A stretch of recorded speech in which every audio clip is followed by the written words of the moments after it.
dalka waqooyiga Kuuriya waa dal ay ka jiraan sharciyada ugu xun caalamka kuwaas oo hadii lagu sheego aad la qaraacmaysid waxaadna isweydiinaysaa sida ay dadkaasi u nool yihiin daawo muuqaalkan oo dhamayso ilaa dhamaadka waxaan kula wadaagi doonaa shuruucyo ka jira dalka North Korea kuwaas oo aan ka jirin dunida inteeda kale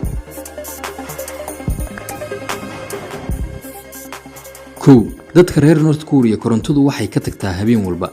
waad ogtahay xanuunka ay leedahay in korontadu ka tagto dhowr habeen oo isku xiga bal qiyaas dal dhan oo markii la gaaro habeenkii ay korontadu ka wada tagayso arintan ayaa daaha laga qaaday kadib markii uu sawiro qaaday dayax gacmeed laga leeyahay Mareykanka kaas oo muujiyay iftiinka ka jira North Korea habeenkii North Korea waxa ka dhacday doorasho uu ku tartamo hal qof oo kaliya laga soo bilaabo sanadkii 1948 dalkan waxa xukumayay hal reer oo kaliya talis ah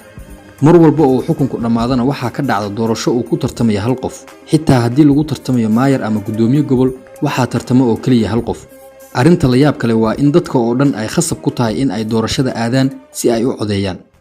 lambar 3 hadii aad dambi gashid oo xabsi lagu xukumo sidoo kalena aabaha iyo awoowaha waxay kula marayaan ciqaabtaas yaani dambiga way kula leeyihiin lambar 4 hadii aad tahay qof hal abuur leh waxa macquul ah in lagu xiro waxaa jirta sheeko la yaab leh oo dhacday sanadkii 1978 markii hogaamiyihii hore ee dalka North Korea uu ciidan u diray nin dalkaas u dhashay oo ahaa actor jila filmaanta iyo xaaskiisa si ay u soo afduubtaan maadaama ay dadka ku dhiirigelinayeen hal abuurka kadibna markii ay xirnaayeen 10 sano waxay baxsadeen sanadkii 1986 mar ay dawladdu u kaxaysay dalka Australia si ay film North Korea lagu xaysiinayo loogu dhigo dalkaas lambar 5 Jameska buluuga ah waa ka mamnuuc dalkan waqooyiga Korea waxay Jameska buluuga ah u aragtaa astaan uu leeyahay dalka Mareykanka sidaas darteedna way ka mamnuucday dalkeeda lambar 6 dadku waxay timaha u jaran karaan dhowr qaab oo ay dawladdu go'aamisay oo kaliya ragga North Korea looma ogola inay tinta u jartaan si ka baxsan qaabka ay dawladdu jideysay dumarka aan la qabin waxa khasab ku ah inay tinta gaabiyaan halka dumarka la qabana tinta ay ka dhigan karaan noocyo fara badan oo kale lambar 7 dadka looma ogola wax diin ah maadaama dalkan uu yahay kaliya talis kama jirto wax diin ah loomana ogola dadka dalkan inkasta oo ay dawladdu sheegto in ay tahay mid bilaa diin ah haddana waxa la sheegaa in dadka dalkan ay caawidaan madaxdoodii hore oo ugu horeeyay awoowaha ninka hadeer talada haya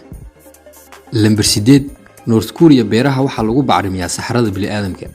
sanadkii 2008 markii dalka dariska la ah ee South Korea uu ka joojiyay inuu u dhoofiyo dalkan bacrimiyaha waxa dhacday in wax soo saarkii beeraha uu hoos u dhaco waxayna sameysteen sharci cusub oo ah in saxarada lagu bacrimiyo beeraha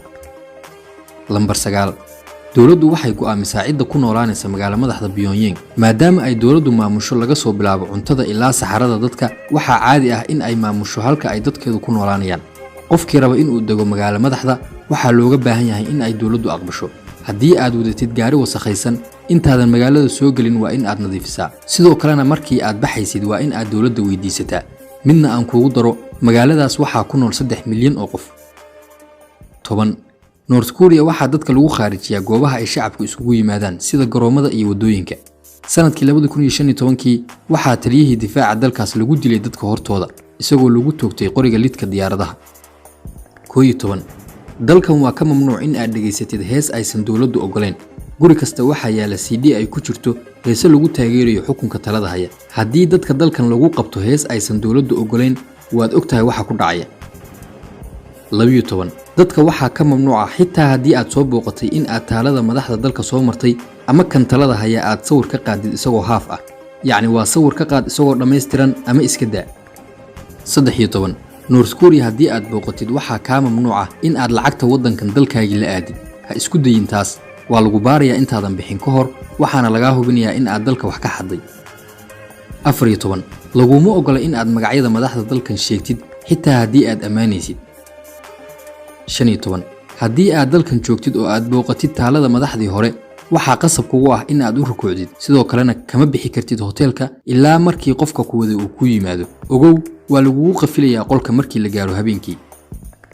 16 North Korea waxa ka jira oo kaliya 3 TV kanaal waxaana saddexdaba laga sii daayaa propaganda isku wada mid ah 지금부터 조선노동당 제8차 대회 기념 열병식을 보내드리겠습니다. haddii aad jeceshahay macluumaad xiiso leh fadlan ka mid noqo asxaabta nagu xiran mahadsanid